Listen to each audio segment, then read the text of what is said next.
Hello everyone, welcome to problem 3.4, finally, of David Griffiths Electrodynamics. So, real quick, the problem statement states, to show that the average electric field over a spherical surface due to charges outside the sphere is the same as the field at the center. And then part B, that's part A. So part B says, what is the average due to charges inside the sphere? All right, so if you look, there's an example in the book. I think it's example 3. Let's see, example. It's figure 3.3 in the book, and basically it's the same kind of setup. So I tried to draw the figure here. I'll try to describe some of the diagrams I have. So we have our sphere. We have our x, y, z axis. We have some charge placed outside the sphere, a distance z along the z-axis. And we have some differential area on the surface of the sphere here, dA. And that charge is, I drew a line from the charge to that area, and that charge creates an electric field at that area, a very small electric field at that area. The distance between the charge and the area is script r. The sphere has a radius of capital R, so from the origin to the surface there, that's capital R. And then there's two angles that are important here. We have theta, which is the angle between the z-axis and the radius line here.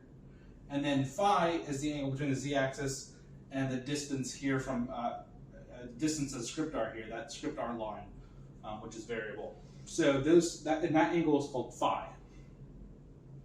I drew some other horizontal lines here to kind of denote some partial lengths along the z-axis and whatnot, which we'll get to. But let's just kind of start the problem. I kind of drew a larger diagram here of this situation to kind of make it more clear. And this, if I just to kind of mark something else here, this is z minus capital R cos of theta, basically from this dashed line up to here. So that'll be important later. So part A, due to symmetry, the electric field average points in the minus z direction. Because if this charge is up here, essentially it's kind of like that problem where we have the disk, the circular wire, and you're trying to calculate the electric field and all the horizontal components canceled because of symmetry. And so you only had vertical components of electric field adding up together.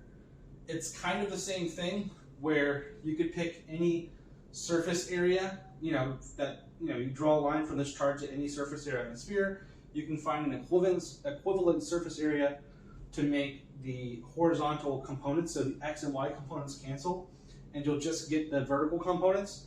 In this case, it'll be in the negative z direction because the electric field's going this way. So you have your x and y components, and those will cancel, and just have the vertical component going down. So we know that we're only going to have a minus z component for the average here, just using a symmetry argument. So that the symmetry argument makes this a much easier problem to start out with. So that's kind of important to see there. So we can just state then that the average electric field is the integral of E dot dA,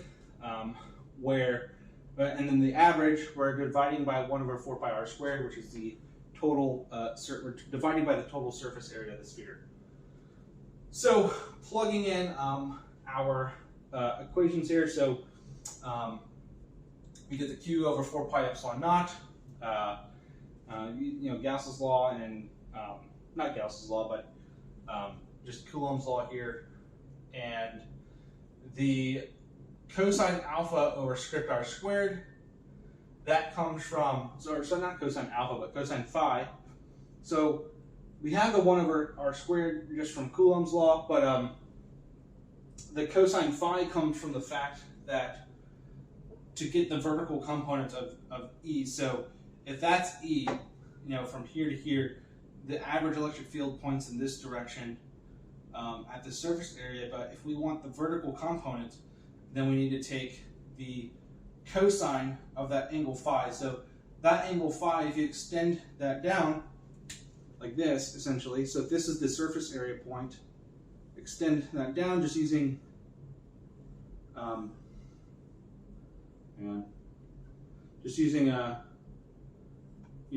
geometry here. That angle is the same as that angle.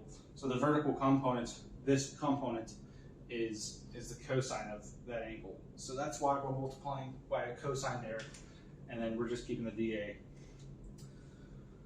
So now that we have an expression, we need to get this expression in terms of variables that we can integrate. So using the law of cosines, we can get an expression. So capital R squared is the same as z squared plus script r squared minus 2z script r cosine of phi. So that's just using the law of cosines. If you don't know what the law of cosines is, it's just just finding a video on it. It's not very hard, but it's important to know for these kind of problems and E and M. So just solving for cosine phi here. So subtract and divide by the negative sign and 2z whatever. You'll get that cosine phi is z squared plus script r squared minus capital R squared divided by 2 script r z. And then doing the same thing for script r squared. So using the law of cosines for this side of the triangle, you'll get r squared plus z squared minus 2rz cosine of theta. So in this time we're using, it's expressed in terms of theta because the angle between z and r is theta. So from there, we can take this expression, and we want an expression for cosine phi over script r squared. So we have script r squared, we have cosine phi. Let's just divide the two. So let's divide that by script r squared. And if you just take this and divide by script r squared, you'll just get the same expression with script r cubed on the bottom. And then this is where it gets tricky. I kept the same, the numerator the same.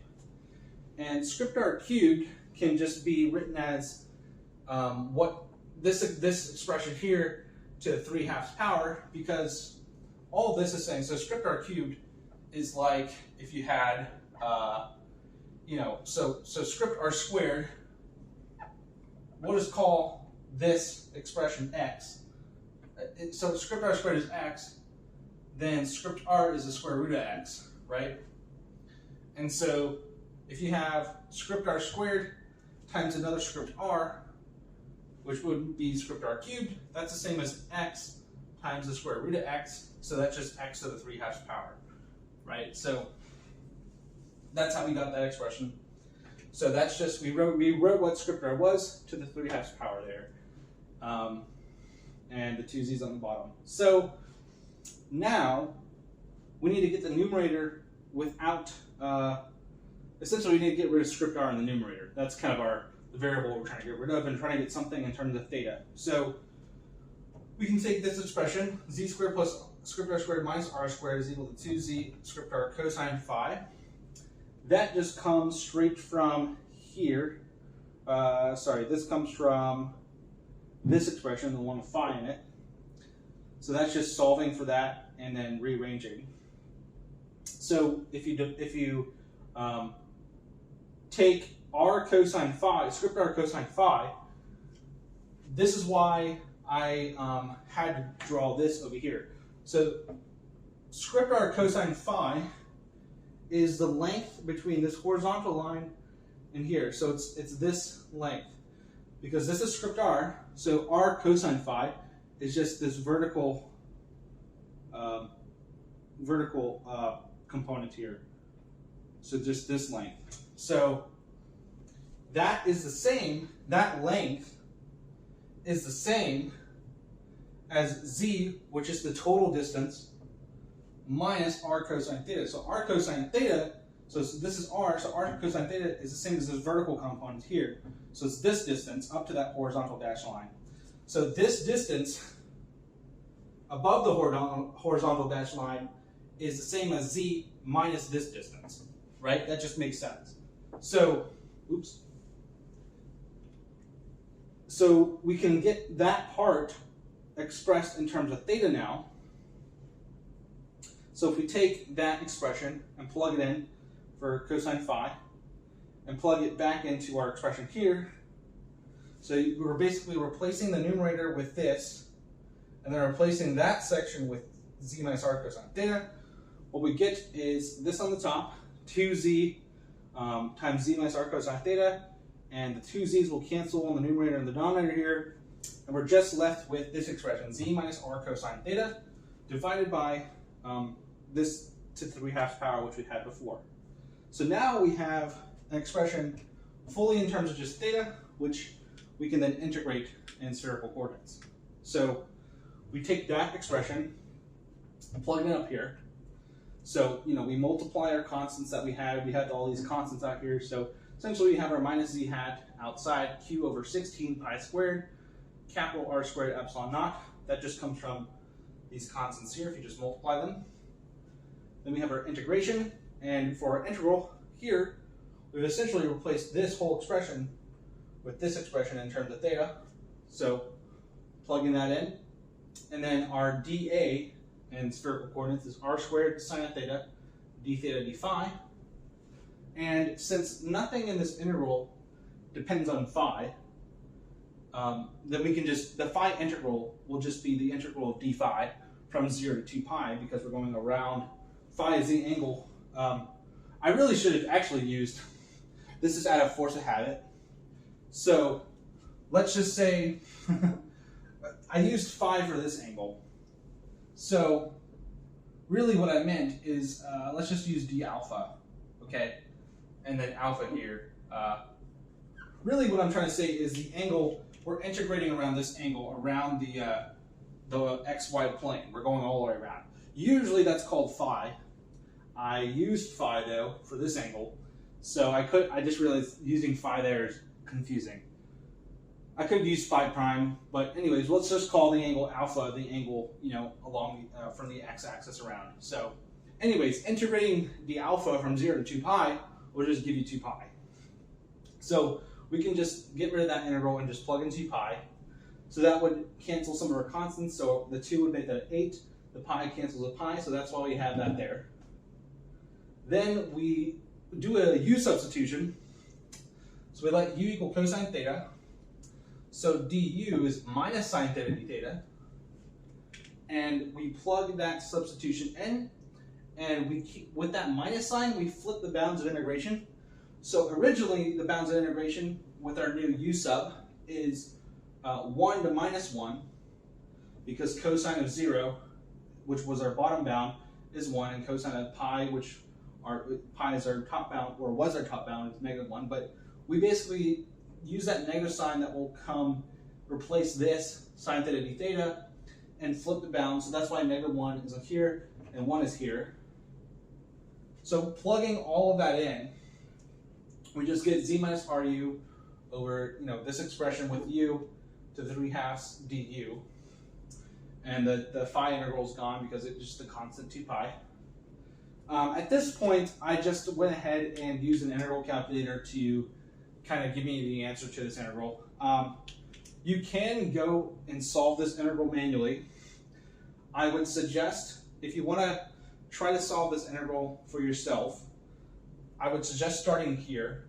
I would do another u sub, or another substitution. So I would say v is equal to this expression inside of the 3/2, and go from there.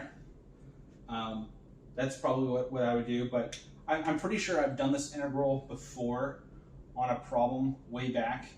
It's pretty long and lengthy, so I almost want to say it's from my problem 2.7 video, but I'm not positive. But I just remember this integral being pretty lengthy with lots of u subs. So it's possible to do by hand. I have done it by hand before. I think if you go check out problem 2.7 if you're curious. It might be the same integral, but I'm not sure. It might be similar. So, but if you're curious about how to do a bunch of u sub integrals, that's a good place to look. So, anyways, basically this integral I just used a calculator for and got the answer of this. So, without evaluating the bounds, doing this integral will just give you this. So we have our constants outside, and the integral is zu minus r divided by z squared times the square root of r squared minus z, and then that's just the z factor out. So really, this expression is just z squared plus r squared minus 2rz. It's just the integral calculator simplified it and factored it out in a weird way. So anyways, that's the expression we get, and we evaluate this from the bounds of -1 to 1. So evaluating the bounds, we have our constants, and then open bracket, so we have the integral evaluated at 1, so we just have z minus r divided by z squared times z squared plus r squared minus 2rz to the 1/2 power, or the square root. And then I have a plus sign here. This should be a negative, but because we're evaluating now at -1, the u will be a -1, so it's minus z minus r. So I just factored out a negative to make that a plus, and then we have z plus r instead on top, divided by z squared times the same expression to the 1/2 power, except that's a plus sign instead of a minus sign, because u here is now negative, so it cancels that negative sign. So that's that. So we can simplify this expression by taking advantage of the fact that the square root of this expression is just equivalent to the magnitude of z minus r, and the magnitude, because of this minus sign here, over here it's just equivalent to z plus r. I suggest this is a common algebraic trick or simplification done in Griffiths' book. It's used quite a lot, so I would suggest, like, if you don't know where this comes from, just look it up online. But it's pretty common, so you can simplify the z squared, like the square root of z squared plus r squared minus 2rz, and just this is the magnitude of z minus r, because it's the magnitude because there's a minus sign. So if z is greater than r, then it's just z minus r. If z is less than r, then it's the same as if it was r minus z, because it's the same number, just would be negative. So anyways, simplifying this expression by using that simplification, then we can evaluate this for our use case. So the problem asks us to find the average electric field for charges outside the sphere. And if the charges are outside the sphere, then that means our z is greater than our r. So that means z is greater than capital R, greater than the radius. So if z is greater than the radius, then we can just keep this as z minus r. So that would cancel, and you just get 1 over z squared. And then this would cancel, and you just get 1 over z squared, as you see here. So you just have 1 over z squared plus 1 over z squared with the constants still.